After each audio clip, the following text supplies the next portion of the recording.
Hey guys, welcome back to We Watch Movie. I'm Mike. I'm Jay. And this is another Patreon commentary. Guys, our Patreon link is down in the link below. Every single week we pick at random one of our top tier Patreon subscribers. We close our eyes, we pick their names, and then whatever movie and then we review, pick your butts. Yeah. I mean, whatever names. Movie review / commentary they want us to do, we do it. So before we even get started with this one, let's do next week's. Oh, we have to do this right now. Okay. No, you gotta do it again. Davis. All right, well, I've already said his name. Sean Davis is next, and he's requested the Mimic commentary. Sean Davis. So next week we'll have a commentary for the He's film part of Mimic. the longboard extreme sports. He's a sexual son-bitch. Sean. You know who else is a sexual son-bitch? Is that goddamn Michael Nunez. Michael Nunez? Nunez? Michael Nunez requested Patrick, which is the review we're doing today. Patrick is a comatose motherfucker that lives in a hospital because he's comatose, because he has nothing to do. Get off your goddamn ass and get a job. Behind these walls, a shocking experiment is taking place. Patrick is undergoing treatment. This is also on Shudder, by the way. If you guys don't know about Patrick, it's a weird, out there, crazy movie. It's an Ozploitation film. What? What an Ozploitation is? Ozzy Osbourne. It's an exploitation film from the Australians. I was skeptical going in, Michael. I was skeptical with your selection erection. Is it because Patrick looks like Beavis? Yeah, he does. He either looks like Beavis or he looks like no, he does look like either Beavis or he looks like Bill S. Preston Esquire after a few fucking beers. In the very beginning of the movie, you get a sex scene immediately. Like it's like bad baby immediately. His face is like, you know, there was something about this movie when it starts. Like, I knew some weird sex scene was going to come on. Like, something weird was going to happen. You knew you were about to see an 80s and then dick fro. I saw, like, an old ball sack coming to the bed. And, like, fucking this girl. And then the next room, you know, poor old Patrick is listening to this. He's like, I just want a girlfriend. I don't understand why people don't understand Dungeons and Dragons. It reminded me of the beginning of Christmas Evil. Or you remember that? Yeah. When Santa goes down on... he ate her out. Yeah, that shot, like, you see it in the... And like there's the headboard and there's like the circular headboard and like you see this dude come out of the closet and he's like, oh fuck you. Like, you know, he's got his dick out and you see his dick. I kind of felt like if Adam Sandler had been commentating, it would be like Big Daddy's like, you're gonna find yourself one day just laying on there with his old balls all over top of you, like his old balls. Guy. Yeah, he curls the top of this whole, and she's like, oh yeah. That sets like, Patrick off. Yeah, and Patrick's it's loud sex, and Patrick's on the other side. He's listening to his mom have sex, and then he goes and he gets it's like a heater cup. It's like a heater basket, and he opens the door, and then was it a toaster? I thought I don't know what it was. Weird. It was something, yeah. Bagel bites, and they're in the bathtub together, and they're like rubbing each other's face, and he walks in, and the guy's like, Patrick, your mother, and he gets out, and his dick's flopping around everywhere. And Patrick throws the heater thing into the tub. This air is cold. That's why it doesn't look as big. It doesn't work at first because they slap it out of the fucking. They tub. hot potato that bitch back and forth. Catches his mom's hair on fire, and she's like, ah! And then the guy's like, Patrick, this is my dick. Like eventually, like dude, I swear to God, dude, when her hair caught on fire when he was throwing it back and forth, I was like, how much fucking rave hairspray did you use? Michael Jackson Pepsi commercial flashbacks. Who wants to play hot potato? I thought like. Okay, why the fuck wouldn't you just throw it out of the goddamn... He tried. He was like, oh. Yeah, and then just jump out immediately with your old big dick swinging. He did. And then, no, he didn't. He jump out immediately, like go goddamn 300 and leap at Patrick. And instead of just standing in the open water, because eventually what happens is it gets dumped in the water and electrocutes them both. And that was it. In the next scene, Miss Jacquard shows up to this hospital. Yeah. And she's applying for a job or whatever. And It's a psychiatric hospital run by Catholic. The main nurse is such a biatch. I shouldn't say that. She's a super biatch. And she's like, the first room we're going to give you is Patrick. And she goes in Patrick's room. And when she goes well, I in like the interview process, though. It's like, are you divorced? And she's like, yeah. Or you're a fucking bitch. Like legally separate. Like, well, you know, whores need places in hell too. She's such an asshole. So what other skills do you have? She's like, well, you know, I don't know. I can do this or that. And she's like, 1 minute. I can flip pancakes. I can microwave an Eggo. Yeah, but then she's like, Okay, but as soon as you have to clean a bedpan, I'll bet you scurry off into the fucking shadows, you goddamn rats. And then the doctor comes in though, and the doctor's all like laying back like this. He looks like he's selling like a Rolex watch. He's like doing this. He's like, so what's your story? And then she's like telling him, he's like, you're hired. Fuck it. But she goes in, her first room is Patrick's room. She walks into Patrick's room, and Beavis is sitting there on the toilet. And he's sitting there in the bed, and the only thing he does is spits. So basically what happens to him, what they explain... He's a llama. They don't know that he killed, his mom and her boyfriend. They just know that his mom died, and possibly the trauma of that caused him to go completely comatose. Basically, he's brain dead. He's been brain dead. He's been in a coma for so long that even if he came back, he'd have no function or whatever. So he sits there, and the only thing he can do is spit. So she leans over him the first time. Like I said. Oh, that's reactionary. Like, he likes you. You got I like you. And I was like, you fucking... I would bitch slap. I wouldn't be a nurse. It's bad, but she goes in, and there's a very. Like I said, I was going to go deep here. There's a tone that goes in this movie. Get deep here. Now, who get so deep in that crack? Kathy's ran away from her ex-husband because he was too controlling. Like he worked, and all she did was she sat inside the house. She was completely useless. So she's trying to get away from that. So she moves away. That's how she got to this job. There's a new guy, Dr. Bob. Is it Bob? No, Dr. Brian. Dr. Brian, who's trying to get with her, and he's just like, I'm a fucking doctor. I got lots of money. He does. The whole theme of the movie is there's all these guys trying to take care of her, and she Joker. wants to be independent. But Patrick is the perfect case for her because Patrick is completely void of anything. He can't do anything. He can't take care of himself. He's got nothing. So there's a so weird... she can. So you're saying she's in control of the situation. He needs her. So she creates a bond with him immediately. What do you think about the Mona Lisa? You went so deep right Even now. though he spits on her and everybody says he's horrible or whatever, she likes him. She creates a kinship to him. Which is weird because it's really quick. Right. But deep inside of her brain, she thinks that there's something more to him. And there is. Is anybody in there? Patrick's secret is the enormous power of his mind. Because as the movie goes on, her ex-husband shows up and he has a rape fantasy moment, which is weird. That part didn't even... When he breaks into her goddamn apartment, right? And then tackles her on the bed and it's like, take it, Brandon! Take it, Brandon! I mean... I'll put shit on these walls, Brenda! Yeah, like, and then she was like, what are you doing? He's like, God. so much like, for women's rape fantasy. Yeah, he looks like Luke Wilson. He does, kind of. Old school. Not Owen Wilson, Luke Wilson. I prefer Owen.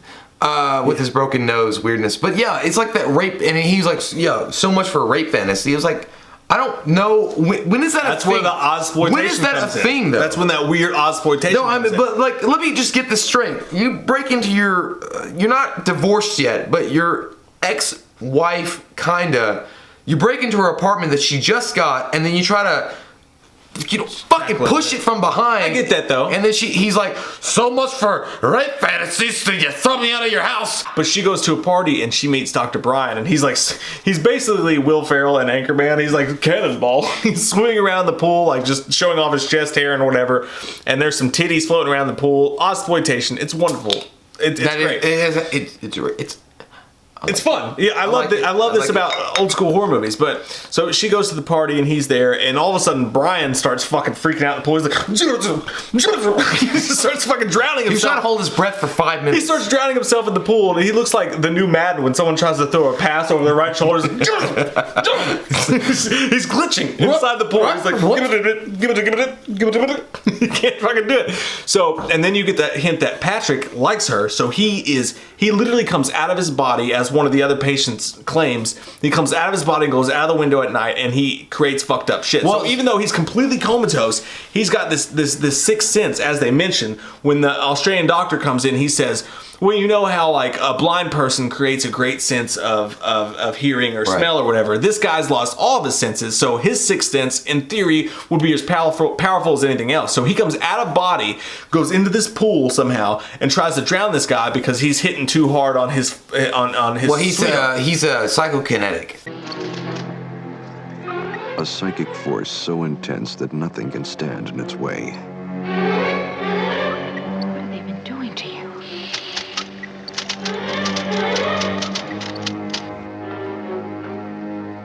Patrick.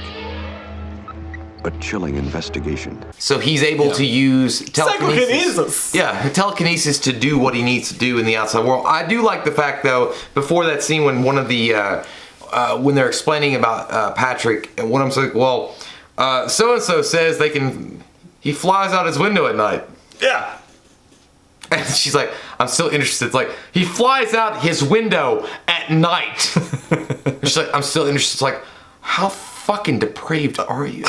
So do you want my number? The overall flow of the movie is nice. It feels good. It feels like we're in this with the shallow end, and then we gently come with our instructor Scuba Steve to the deep end. Steve. And he touches us very lightly, and maybe fondles the genitals a bit as we go into the deep end. That's the way the movie goes. It's the director of Psycho 2. Oh, is that him? Okay, I'm sorry. You're a great Christian man. You're a great American. It's the guy who directed Psycho 2. And the reason he got Psycho 2 is because he was obsessed with the first Psycho movie. And along with Psycho, along with Halloween, Carpenter, again, this movie feels like it's directed by Carpenter without the Carpenter score, because the score kind of sucks. Yeah. But, it could have been so much better, though. Like, it's missed opportunities. Right. Like, but it's still good. It's just, there's little tiny things they could have like tweaked, and it would have made it so much fucking better. Like, amazingly better. It's heavy-handed, and at the end, you're like, let's end. Let's fucking end this thing so by the end. Like but it's so good at certain points. It's so just strange and out there. Like, she keeps caring for Patrick, and she keeps getting in trouble. There's a lot of side storylines going on in this movie. Talk about the jacking off scene. But that's what I'm getting to. Oh. She keeps caring for him or whatever. Meanwhile, by the way, the husband's still trying to get in with her. Meanwhile, she's also trying to bang Dr. Brian, and he's really trying to get. He's like, I don't give a fuck about you, but I want to have sex with you. Good for him. He's pretty open. He just wants it. He has a lot of money. He's like, I only stay a doctor for the parties. That's what I would be like if I was a doctor. But one scene in particular that I found funny was her ex-husband comes to visit her, and he's like, I'll do whatever you want. I'll get rid of the cigarettes. I'll get rid of the vodka. I just want to be with you. Not the vodka. And he literally lures her in. This is a sign of the times. He lures her in with a tuna casserole. He comes to her house. He fixes up her shit after because a tuna casserole can solve. He's like, everything. I made you a nice tuna casserole. And so he goes and gets the tuna casserole. And another thing Patrick does is he picks it up. He sets the hot tuna casserole on the table, which you never do. He sets it on the table. Well, you don't do and that. She's like you can't do that. You never do that. Oh, don't you ever do that? Well, that's new rule book. He sets it on the table. She's like, it's burning the table. So he picks it up with his hands. And literally, Patrick gets inside of his head somehow, and he's holding this hot fucking plate, and his hands are singeing. And that's a badass scene. I like that scene. And he drops it, he's like, I didn't even feel anything. I didn't even feel nothing. And his hands are blistered and fucking gross. I'm so numb without you. I don't feel shit. It's cool. So you see another, angle of what Patrick can do, but eventually she starts going back to the hospital, right?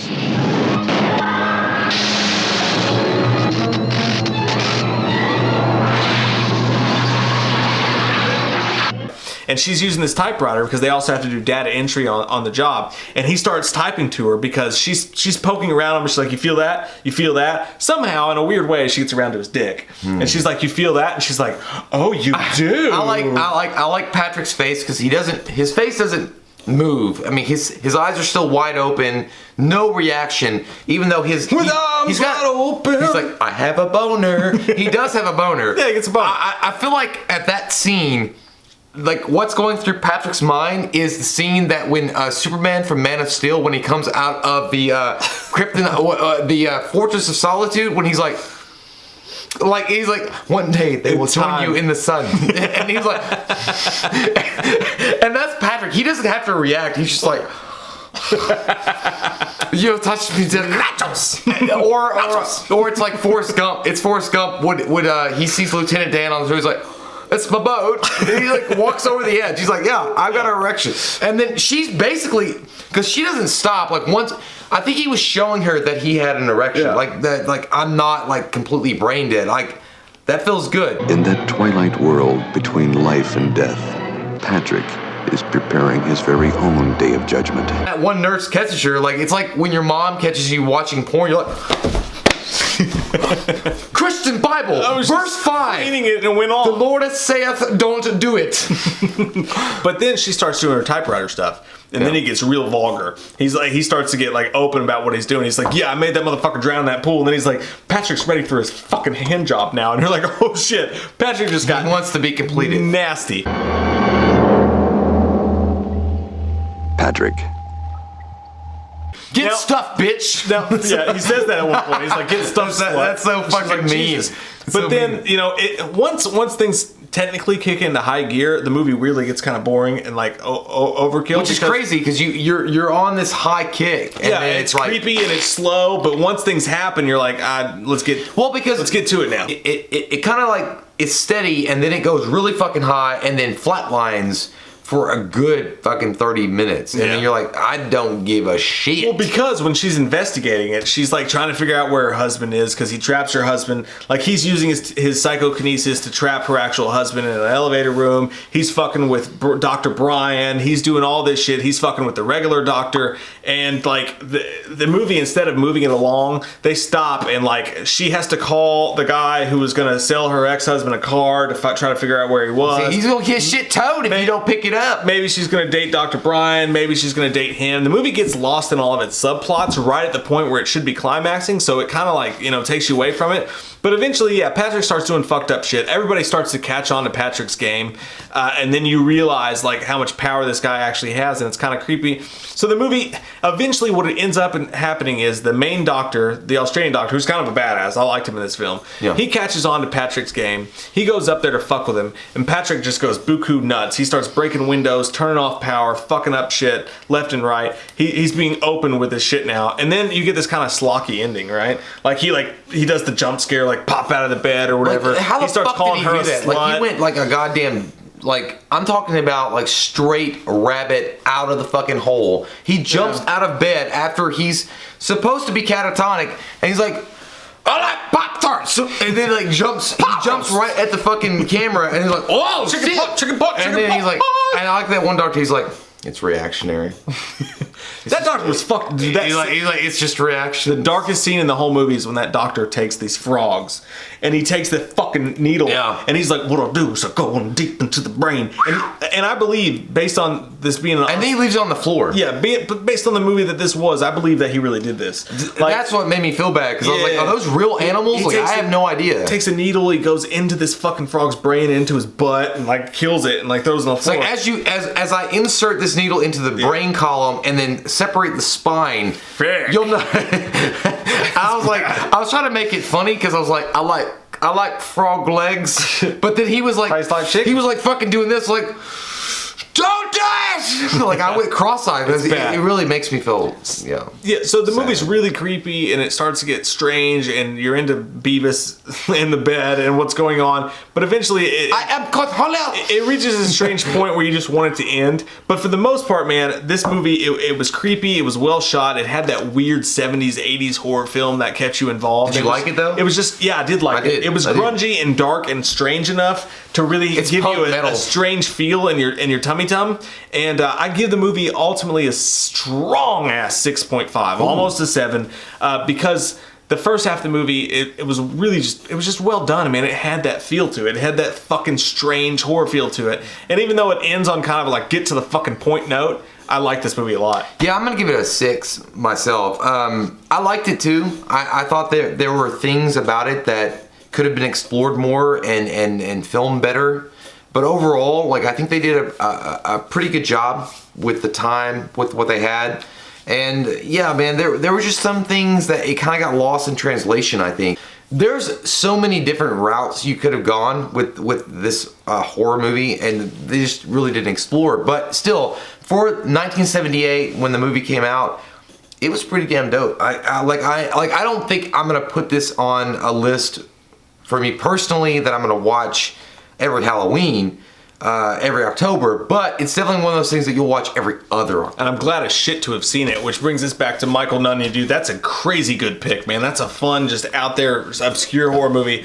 That's why we do this. It's so fucking fun. So we both liked Patrick. I definitely think if you're a horror fan, it's something you should check out just for the direction and the vision and the things they did with it. Go give some love to some Patricks in the world. Fucking strangeness of it, man. And guys, you gotta tell us, do you think this guy looks like Beavis? Because he really looks like Beavis to me. Or Bill S. Preston Esquire. But Sean Davis, dude, your Mimic commentary will be the Patreon review of next week. We love your all's fucking faces. Get that going. Comment down below, let us know what your all's deep, dark thoughts are. And it's time for Patrick's hand job. Shit! It's my turn already? Fuck, I never thought signing up for a fluffer was gonna be about this. A fluffer. Fuck you, Patrick. We watched a movie. Yeah. We watched a movie. We watched it. We watched a movie. Yeah. You know what? We did a review. We watched a movie. We watched a movie.